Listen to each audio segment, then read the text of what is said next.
आपने कचहरी और अदालत की इमारत अच्छी बनाई, जज के लिए आपने कुर्सी अच्छी रखी और मराआत पूरी दे दी, हर किस्म की मराआत, जब तक जज है फिर भी मराआत, जब रिटायर हो जाए फिर भी मराआत, हयात मराआत का ऐलान कर दें। लेकिन जब तक आप जज पे मेहनत नहीं करेंगे, अदल और इंसाफ का मेयार गिरता हुआ जाएगा, कभी ऊपर को नहीं आएगा।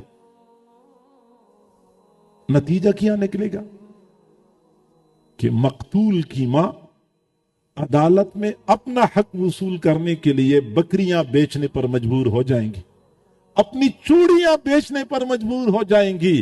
गरीबों की आहें अदालतों की दीवारों के साथ टकरा के वापस लौट के आएंगी, कोई सुनवाई नहीं होगी, क्योंकि आपने मादे पर मेहनत की है, आपने इंसान की रूह पर मेहनत नहीं की है। इंसान अगर हकीकी मानों में इंसान बन जाता तो फिर ये हाल ना होता।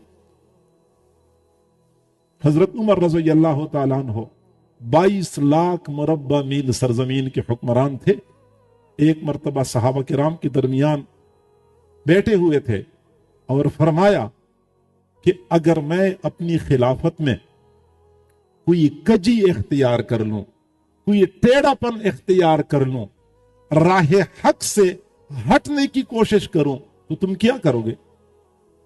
तुम क्या करोगे? एक बंदा खड़ा हो गया, उसके हाथ में तलवार थी, फौरन तलवार नियाम से बाहर खींच ली और कहने लगे, अमीरुल मोमिनीन, अगर हमने महसूस कर लिया कि आपकी इस काम में, इस अमारत में एक बाल के बराबर भी कोई टेढ़ापन आ चुका है, हम इस तलवार से आपको सीधा कर देंगे। 22 लाख मुरब्बा मील सरजमीन पे हुकूमत करने वाला हुक्मरान और एक आम बंदा खड़ा होकर कहता है कि हम तलवार से आपको सीधा कर देंगे।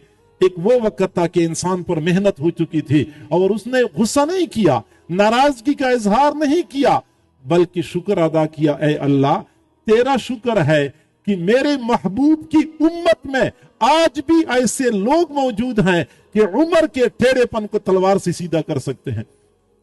और आज तो कहते हैं कि नहीं, मेरे ऊपर कोई कानून की गिरफ्त नहीं होनी चाहिए, मुझे इस्तिस्ना मिलना चाहिए, ताहयात इस्तिस्ना मिलना चाहिए, और दे रहे हैं इस्तिस्ना और दे दी इस्तिस्ना।